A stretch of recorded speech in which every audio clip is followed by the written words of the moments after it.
En el sentido más básico, incluso casi atómico, el amor se puede entender como una forma de lo que los psicólogos evolutivos, los psicólogos darwinistas llamarían pair bonding, o sea, ese apego de pareja, vínculo entre las parejas, simplemente una forma biológica en la que la especie ¿cómo decirlo?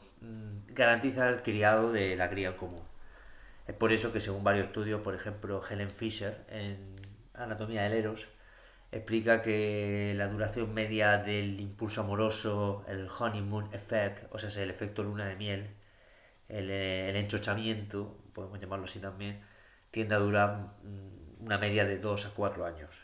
Después, en general, las parejas que intentan mantenerse a lo largo del tiempo es una mezcla de rutina, de vínculo creado, de obligaciones, de normas culturales, etcétera. En ese sentido es en el que podemos hablar de amor, ¿no? Pero también yo creo que podemos investigar más sentidos, formas diferentes de entender el amor. Por ejemplo, sin duda hay un sustrato cultural que no podemos obviar en la existencia del fenómeno amoroso. Muchas veces se habla de cómo el catarismo, o sea, el amor cortés, la idea de que el hombre persiga a la mujer, crea el deseo, etcétera, es una idea que viene de los cátaros, viene de Occitania, de esa herejía gnóstica concreta y cómo la metáfora de la mujer es en el fondo una metáfora religiosa. Aquí no estamos inventando nada. Amor puede ser amor es polisémico, tiene varios significados y puede significar cosas muy diferentes. Es en ese sentido en el que podemos hablar de amor. Es en ese sentido en el que podemos ir más allá de lo biológico y entender que el amor puede convertirse en algo más trascendente, algo más sutil, algo menos grosero.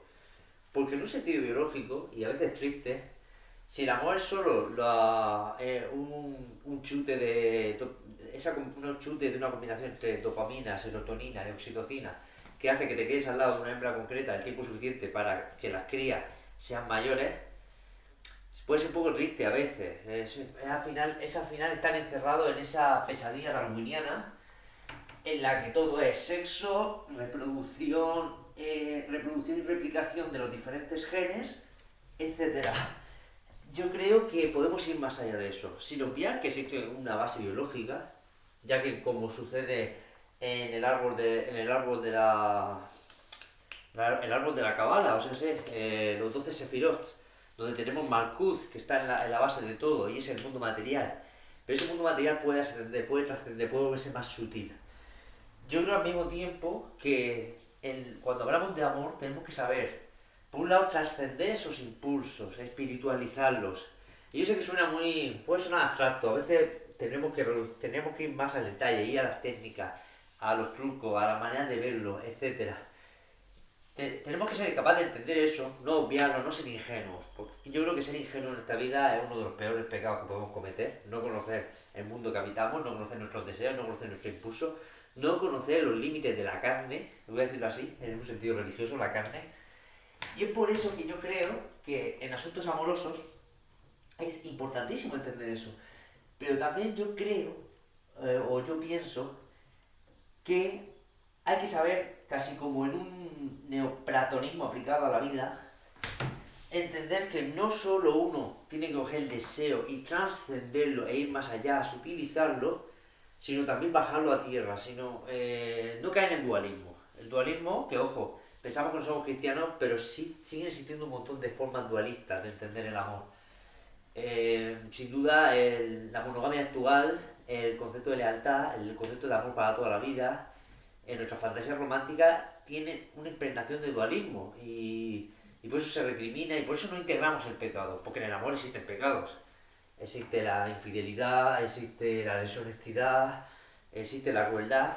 Y ojo, no justifique. Y entendamos lo siguiente: todo equilibrio en el alma implica entender el pecado, no justificarlo muchas veces, porque lo que llamamos pecado muchas veces son formas en las que nos atrapamos en la dualidad sujeto-objeto. Por eso, avaricia, envidia, lujuria, ira, pereza, etcétera, no son malas necesariamente solo porque sean placeres, aunque sin duda hay un elemento de control social en el que ciertas religiones o ciertas instituciones dicen no os entreguéis al placer, haced lo que debéis hacer. Existe ese componente. Pero también existe un componente en el que si uno, por ejemplo, incluso si vive solo si uno no vive en sociedad, si uno se entrega a la ira, a la envidia, a la gula, a la pereza, a la avaricia, a la lujuria, tú mismo notas que te conviertes en peor persona. No hace falta creer en Dios, no hace falta creer en los ángeles, no hace falta creer en una religión dual para darte cuenta que te estás convirtiendo en peor persona, que tu potencia se disminuye, que cada vez eres más pequeñito y estás más amenazado por todo lo demás. En cambio, el amor, en un sentido metafísico, en un sentido amplio, te amplía, nunca mejor dicho, te hace más grande, te conecta más con las cosas. Porque si el mundo es una especie de lucha constante entre átomos ciegos, vacíos e inertes en el que surgieron los genes y esos genes se autorreplican según leyes de hierro de la biología, entonces el mundo se convierte en algo muy cruel. Se convierte en un sitio descarnado, se convierte en una selva y muchas veces caemos en la profecía autocumplida, tanto a nivel individual como colectivo. En cambio, si conseguimos utilizar el amor, si conseguimos establecer nodos y conexiones con muchos elementos, muchos seres, muchas personas, muchos tipos de amor, si cultivamos esa polisemia, podemos crear, en una de mis metáforas preferidas cuando hablo de estas cosas, un gran ecosistema amoroso. Y en ese sentido nunca nos va a faltar de nada, porque un ecosistema diverso, con raíces fuertes, donde no existe el pecado, donde todo se integra, donde no hay materia, donde toda materia se recicla. Porque, por ejemplo, en la naturaleza no existe la basura es abono. En cambio, cuando creamos ciudades o creamos entornos artificiales, muchas veces creamos residuos y esos residuos tienen un coste, una contaminación, un coste estético, un coste sanitario, etcétera. Pero cuando diseñamos las cosas bien, ya no existe el pecado se convierte en energía pura, se convierte en deseo puro.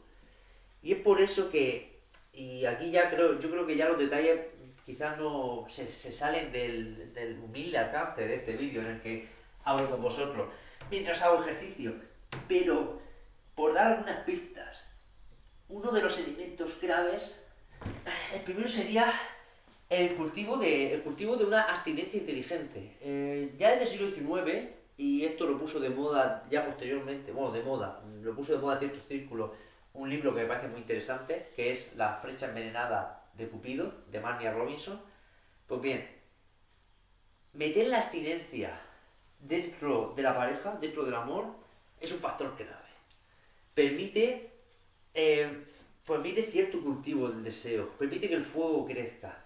Y esa forma de abstinencia se conoce como carezza. Carezza, que viene de caricia, fue un método religioso terapéutico que nació en el siglo XIX, una época sin anticonceptivo, una época en la que había enfermedades venéreas, en la que el embarazo era una cosa muy habitual, y era una forma de mantener el amor en la pareja. Y era, claro, voy a decirlo de manera vulgar, no ir a la penetración directamente, sino cultivar la sensibilidad del cuerpo, la sensibilidad del alma, digamos, crear un eros más sutil, más polimorfo. Y esto es interesante, no digo que sea fácil, no digo que sea obvio, no se hace en un día, pero es interesante, sin obviar otros placeres, que sin duda existen y son importantes y hay que cultivar. Es interesante porque, primero, según Marnia Robinson, hackeamos ese truco biológico, según el cual, vamos a decirlo así, la ley de hierro de la biología no quiere que seamos felices monógamos. La ley de hierro de la biología quiere que seamos promiscuos y que creemos los más diversos genes posibles, porque la variabilidad genética es una de las formas de la naturaleza de defenderse contra las plagas. Si yo ahora mismo, si solo existiera yo y una mujer y hiciéramos 500.000 hijos, el problema es que podría fácilmente venir una plaga y acabar con todos ellos. Aunque con matices, porque incluso si yo tengo 500.000 hijos con una mujer, esos hijos van a tener cierta variabilidad genética entre ellos. Pero bueno, lo entendemos. Existe una variabilidad genética muy pobre y la especie estaría muy amenazada. En cambio, si yo tengo un hijo con 7 mujeres diferentes, la variabilidad genética aumenta y la especie es más fuerte, más resiliente en ese sentido. Entonces, en ese sentido, tenemos una especie de contradicción entre lo que Natura quiere y lo que quizás como individuo querríamos, que sería ser feliz con una persona durante toda nuestra vida. Entonces, en ese sentido, lo interesante de Carezza es que hackea eso, porque ¿cómo funciona esa ley de hierro de la biología? Pues funciona de la siguiente manera. Lo que hace es que cuando tenemos un orgasmo con una persona múltiples veces, lo típico una pareja, cuando la pareja empieza, follan como monos. Pues ¿qué sucede? Que se empieza a producir un agotamiento sexual. Y sucede ese famoso fenómeno de al principio las parejas están a tope, están enganchadísimos, no quieren soltarse y después caen en la rutina, empiezan a interesarse por otras personas, etcétera. Ese es el proceso, que puede ser más o menos lento y que bueno, vaya, aunque tiende a ser una ley de hierro la biología, existe una variabilidad individual y también tiene que ver con otros factores, de cómo se ve esa pareja, de cómo se comuniquen, etcétera. Pero digamos que hay una ley de hierro subyacente. Pues lo bueno de Caresha es que hackea ese impulso. Lo que hace es corta en un momento y dice, no vas a tener orgasmo. Vas a disfrutar del cultivo del cuerpo, del cultivo del tacto, del cultivo de los besos, del cultivo casi como cuando uno era adolescente y se daba 4 besitos en un banco y se tenía que ir corriendo y te tirabas toda la noche pensando en esa persona. Recuperar, porque en el fondo el deseo, pensar que el deseo simplemente es lo deseo, lo cojo y lo satisfago, es perder cierto arte del deseo, cierta lujuria en la lentitud, cierto cultivo inteligente. Y eso sucede con el orgasmo. Y lo bueno de Caresha es que es una forma de hackear, es una forma, no la única creo yo, ni creo que pueda uno depender de todo eso, ni a todo el mundo le va a funcionar igual, pero creo que es una forma inteligente, junto a tantas otras, de hackear ese proceso y de cultivar un amor mucho más expansivo, mucho más profundo, mucho más sutil. Ay, pues nada, todo de hablar, colgarse de la mierda esta no es fácil, ¿eh? Bueno, pues eso, amor.